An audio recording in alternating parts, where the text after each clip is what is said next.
This belonged to my great-great-aunt, Ruth Muskrat Bronson. She was a civil rights activist. She was an author, a poet, a songwriter, an educator. To me, she is so special. She was a woman before her time, and she did a lot of things for Native American people that we can all still be proud of today. What was her era, so to speak? She was born in 1897. This picture was taken in 1923 when she was a junior in college at Mount Holyoke. And this is at the White House in Washington, D.C. Can you tell me some of the people in the picture? Yes. This is my Aunt Ruth, and this is President Calvin Coolidge. And this is a book that she presented to him that day. And she also gave a speech that day. Is the dress that you're standing by the one she's wearing in that photograph? This is the dress that's in the photograph, yes. And that's the same dress that's in this photograph. Were the moccasins in the dress created for the presidential event? That's my understanding, yes. They were intentionally not Cherokee items so that she could be representative of more than just her tribe and be representative of all American Indians. This is the speech that she delivered at the White House, is that right? Yes, and to read through that speech, it gives me goosebumps. She said a lot of really amazing things in that speech, and she said such amazing things that President Coolidge invited her to come to the White House for lunch at a later date, which she did. When I read through her speech, in the speech she tells who made the beadwork, who did these things. And both the moccasins and the dress were made here in Oklahoma by Cheyenne beadworkers. The hides are brain tan deerskin, which were never inexpensive. They were always incredibly high priced to get them. They were difficult to make.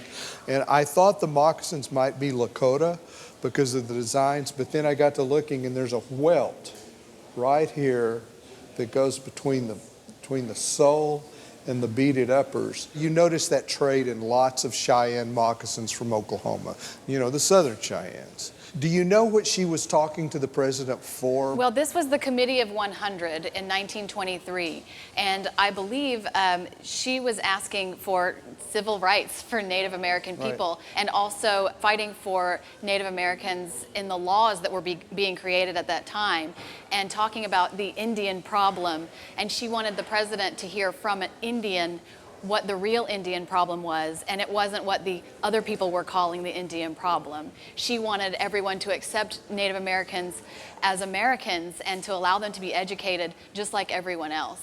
Yeah, I saw in the letter she's asking for education for all. Yes. Where did she live? She was from Grove, Oklahoma. Oh, yeah. She was my great-grandmother's sister, and that's where our whole family was from. That's where our allotment land, we still have that allotment land. But she lived in Washington, D.C. She worked there for the government, for the BIA, and then she retired in Phoenix, Arizona. She was helping different tribes her entire life. When she passed away, I believe she was in Arizona working for water rights for tribes out there. Oh, yeah, that's a big deal. Yes.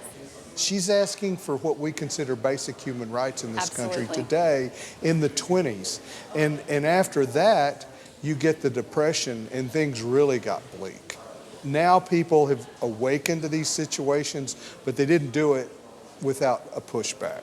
And that's why a lot of rules have been passed, laws have been enacted, everything from the Native American Sovereignty Acts to NAGPRA, the Native American Graves Protection and Repatriation Acts. And they protect this cultural patrimony that's been handed down, in your case through your family, but also in national input. And this was the early days of all that. These were the people that pushed that to try to make it happen. When you brought this dress in the moccasins, I looked down and I said, yeah, nice moccasins, nice dress. In this condition, and mainly because they're late, if you were going to see these things at auction, you'd expect them to bring $800 to $1,200, but that's not what's here. That's not what this is about. This is about this woman wore these things to represent a pan culture almost that spread across the United States, that she was fighting for rights for. When you start looking at it from that point of view, her meeting with the president, the original speech, and I think you're talking for all of that you have here, and you have more archival material, more photographs. If you were to bring these up for insurance, it gets more like $8,000 to $12,000. Wow. And these things are priceless to our family. Oh, I'm so, sure. yes.